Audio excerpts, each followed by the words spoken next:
He controlled half the Roman world. He commanded the richest queen on earth, the largest fleet in the Mediterranean, and the loyalty of the Eastern legions. Mark Antony had everything a man could want: wealth, power, love, and an empire stretching from Greece to Egypt. And then, in a single afternoon off the coast of Greece, he threw it all away.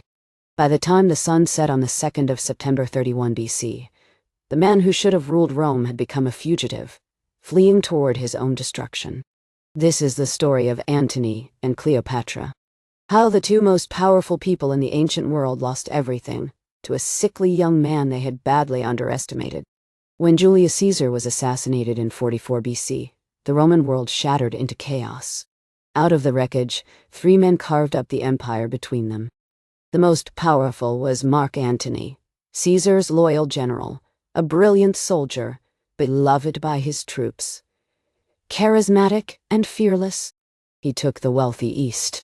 A teenager named Octavian, Caesar's adopted heir, frail, often sick, no soldier at all, took the West. Few believed the boy would last. In the East, Antony met Cleopatra, the Queen of Egypt.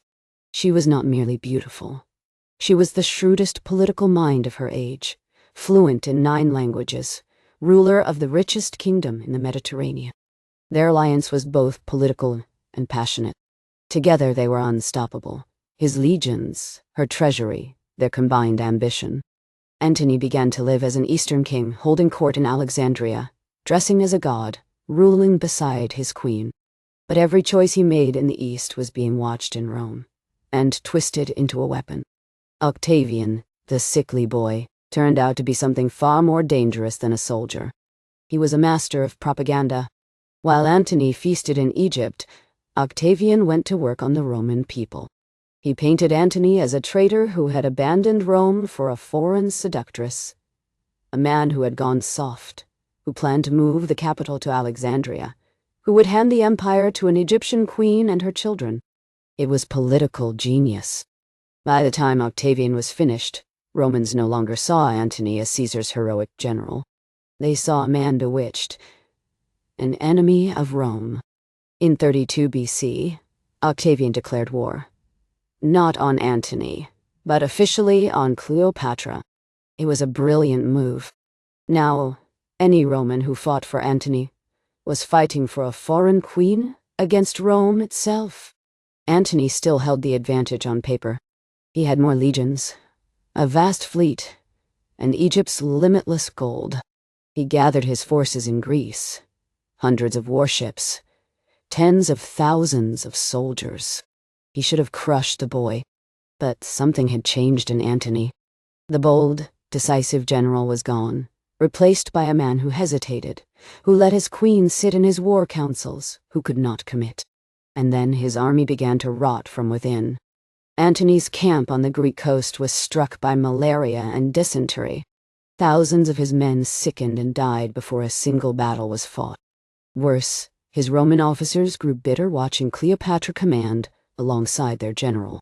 They had not signed up to fight for an Egyptian queen. Slowly, quietly, they began to desert, slipping away to Octavian, taking Antony's battle plans with them. By the summer of 31 BC, Antony was trapped. Octavian's brilliant admiral Agrippa had cut his supply lines. Antony's fleet was bottled up in the Gulf of Ambracia, his men starving, his allies abandoning him. He had to break out.